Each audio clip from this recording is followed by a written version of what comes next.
Hi అండి, ఎలా ఉన్నారు? Welcome to Shivakumari kitchen. ఇవాళ పుల్లగా పచ్చి మామిడికాయ ముక్కల పచ్చడి తయారు చేసుకుందామండి. ఎలా తయారు చేసుకోవాలో చూపిస్తాను. చాలా టేస్ట్గా ఉంటుంది. ఇది చేసుకోవటం కూడా చాలా ఈజీగా చేసుకోవచ్చండి. దీంట్లో ఆవపిండి, మెంతిపిండి, వెల్లుల్లి, పచ్చి మామిడికాయలతో చేస్తాం కాబట్టి చాలా హెల్త్ఫుల్గా ఉంటుంది. మనకి చిన్నవాళ్ళు కానీ పెద్దవాళ్ళు కానీ చాలా ఇంట్రెస్ట్గా తింటారు. వేడివేడి అన్నంలోకి చక్కగా బాగుంటుంది. నెయ్యి వేసుకొని తిన్నట్లయితే అస్సలు వదలరండి. చాలా చాలా బాగుంటుంది. ఎలా చేసుకుందామో చూపిస్తాను. ప్రాసెస్లోకి వెళ్దామండి.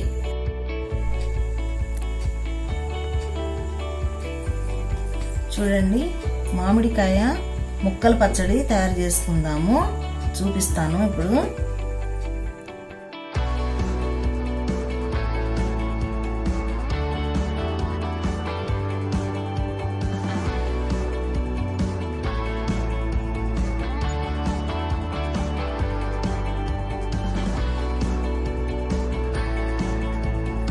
చూడండి, ఇట్లా సన్నగా ముక్కలుగా కట్ చేసుకున్నాము.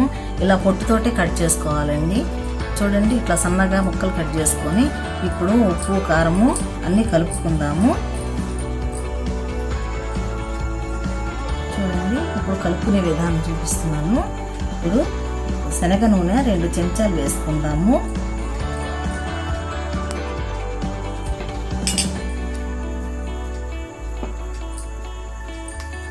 ఉప్పు ఈ కప్పు వేసుకుంటున్నానండి, అంటే 50 గ్రాములు ఉంటుంది. తర్వాత ఈ కప్పు కారం వేసుకుంటున్నాను. ఇది కూడా అంతే 50 గ్రాములు ఉంటుంది. 1 స్పూను పసుపు వేస్తున్నాను.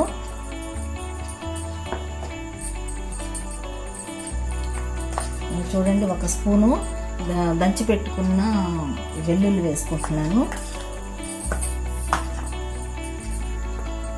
1 స్పూను మెంతి పొడి వేసుకుంటున్నాను.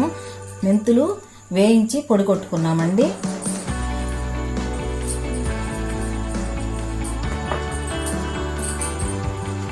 ఇగో ఆవాల పొడి వేసుకున్నాము.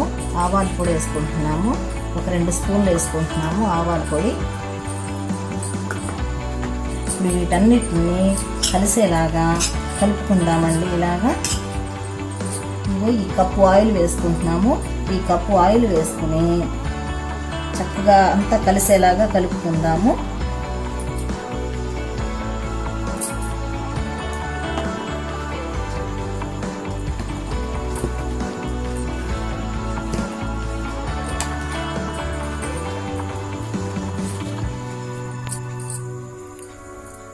చూడండి, ఈ కప్పు ముక్కలు వేసుకున్నాను. 1 కప్పు నిండుగా ముక్కలు వేసుకున్నాను. ఈ ముక్కలకి 50 గ్రాముల ఉప్పు, 50 గ్రాముల కారము, కొన్ని వెల్లుల్లి, ఒక దంచిన వెల్లుల్లిపాయల పేస్ట్ 1 స్పూన్ వేసుకున్నాను. పసుపు 1 స్పూన్ వేసుకున్నాను. చూశారు కదా, మెంతి పొడి, ఆవు పొడి ఇవన్నీ కలుపుకున్నాము. లాస్ట్లో ఇలా కొన్ని కాయలుగా వేసుకుంటే చాలా బాగుంటుందండి. పేస్ట్ వేసుకున్నా కూడా ఇలా కొంచెం వేసుకోవాలి పైన, మనకి నోటికి తగులుతూ ఉంటాయండి చక్కగా. ఇది వేడివేడి అన్నంలోకి చాలా బాగుంటుంది.